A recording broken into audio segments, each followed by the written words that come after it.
China अपने जो troops है वो विड्रॉ कर रहा है 4 जगहों से। अब क्या हुआ भैया, जब पांव के नीचे से जमीन सरकने लगी तब तुम्हें दीन धर्म याद आया। तो इस चीज को आप कैसे देखते हैं कि कोई ना कोई वजह तो होगी, इंडिया ने कहीं ना कहीं अपनी पावर तो दिखाई होगी जिस वजह से कि चाइना मजबूर हो गया आज। मोदी जी ने चाइना को पीछे कर दिया। आपको लगता है ये छोटी मूव है?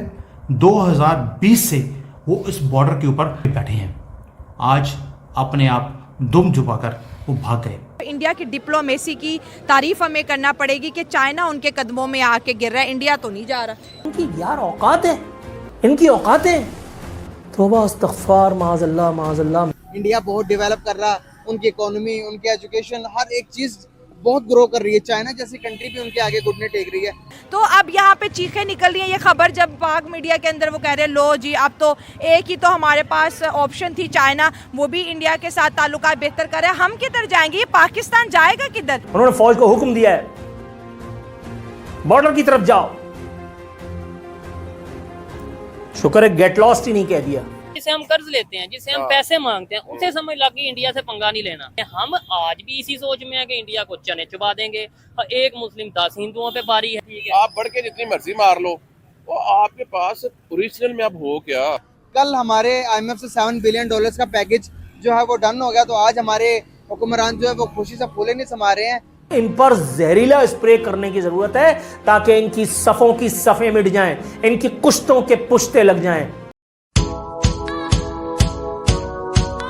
चाइना और इंडिया, हम तो हमेशा ये सुनते हैं अमेरिका पहली पावर, सुपर पावर, उसके बाद चाइना जो सा पूरी दुनिया में इस टाइम सुपर पावर है।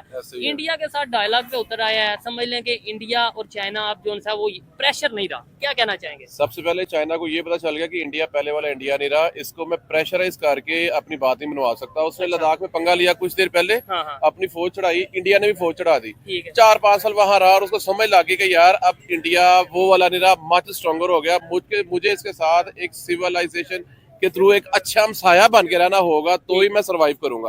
और उसको पता चल गया कि मेरे पीछे पीछे ये आ रहा है और आने वाले दिनों में ये मुझे क्रॉस कर जाएगा, निकल जाएगा। दैट्स वाई इसके साथ दोस्ती रखूंगा तो मुझे फायदा होगा, इसलिए वो डायलॉग की तरफ आ गया। ठीक है, इसका मतलब है कि भाई देखें, और साथ ही साथ देखें, ये तो आपने बात कर दी कि भाई पहले वाला इंडिया नहीं रहा। अगर मैं आपसे ढिल्लू साहब कहूँगा भाई लॉजिकल एग्जांपल दें, कैसे पावरफुल हो गया इंडिया? वहां पे तो हम सुनते हैं गुरबत बढ़िया, तो क्या कहेंगे? लॉजिकल एग्जांपल लॉजिकली दूंगा।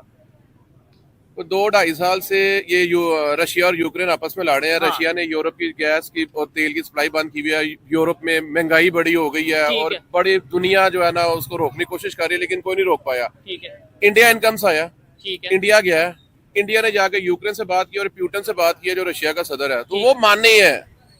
इसलिए इंडिया आगे चला गया है। उन्होंने पूरी दुनिया की नहीं मानी, पूरी नेटो कह रही है यार छाड़ दिया काम, लेकिन उन्होंने इंडिया की मानी और अब इंडिया ही उनकी जो है ना, उन्होंने कहा ठीक है जी हम पीस टॉक करते हैं और जंग खत्म करते हैं। और पिछले 5-10 दिन से इंडिया इसकी कोशिश कर रहा है, मीटिंग ऑर्गेनाइज कर रहा है इंडिया के अंदर। अजीत डोवाल वो भी इस टाइम रशिया में है, वो इसी चीज को सारा कर रहे हैं। तो इससे बड़ी मिसाल मैं आपको क्या दूं? कभी 2 चौधरियों की लड़ाई में किसी कम्मी ने जाकर सुलह कराई है, 2 चौधरी की लड़ाई में उनसे बड़ा चौधरी जाके उनकी सुलह कराता है।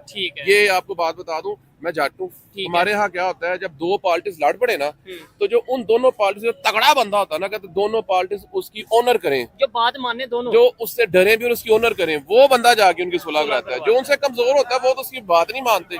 तो ये सबसे बड़ी बात है कि इंडिया आगे जा चुकी है। इंडिया की डिप्लोमेसी की तारीफ हमें करना पड़ेगी कि चाइना उनके कदमों में आके गिर रहा है, इंडिया तो नहीं जा रहा। इंडिया इस वक्त आप देख सकते हैं कि one of the most developing country है। इंडिया उसकी पॉपुलेशन ग्रोथ देखे वो आईटी के हवाले से, हर हवाले से सबसे हाईएस्ट रैंक पे है, वो टॉप पे रही है इंडिया कंट्री। ये चीज चाइना को समझ लग गई, जिससे हम समझ ले सीधे अल्फाज में कि जिसे हम कर्ज लेते हैं, जिसे हम पैसे मांगते हैं, उसे समझ लग गई इंडिया से पंगा नहीं लेना, ये इंडिया से बराबरी की सतह पे बात करनी है, डायलॉग्स करने हैं। हम आज भी इसी सोच में है कि इंडिया को चने चुबा देंगे, एक मुस्लिम 10 हिंदुओं पे बारी है, ये सारी चीजें मतलब आज भी हम जज्बात से सोच रहे हैं। अब मेरी वैसे एक पर्सनली आदत है, सॉरी, मैं बेवकूफ और जाहिल से बात ही नहीं करता। अब ये जो बात आपने की है ना, ये जाहिलों की बात है, ऐसी है। मैं जाहिल को जवाब नहीं दे सकता। सवाल तो अब ये जो हम लोग यहाँ करते हैं ये जाहिलियत है और क्या है। आप बढ़ के जितनी मर्जी मार लो, वो आपके पास ओरिजिनल में अब हो क्या? अल्लाह के बंदे जेन्युइनली सही ना, हम लोग IMF के तरले ले रहे हैं, उससे पैसे ले रहे हैं, हमारा इंफ्रास्ट्रक्चर इतना कमजोर है, और हम इस तरह की बातें करें, हमें जेब नहीं देती। दिलू साहब, आईएमएफ के तरले एक जगह, अब तो आईएमएफ से पैसे लेने के लिए भी पहले किसी दूसरे कंट्री का तरला करना पड़ता है कि मैंने कर्ज लेना है आईएमएफ से, लेकिन मेरे पास वो शराइत पूरी करने के लिए अपने कुछ पैसे कम है, पहले आप वो पैसे हमें दें एड के तौर पे, हेल्प के तौर पे, उसके बाद वो पैसे होंगे तो हम जाके बड़ी एड ले सकेंगे। ये तो पोजीशन आ गई है। ऐसे ही है, यही है। अब इसके ऊपर अगर हम बड़ी बड़ी बातें करें, ठीक है, तो बातें करने में तो पाबंदी नहीं है ना। ठीक हो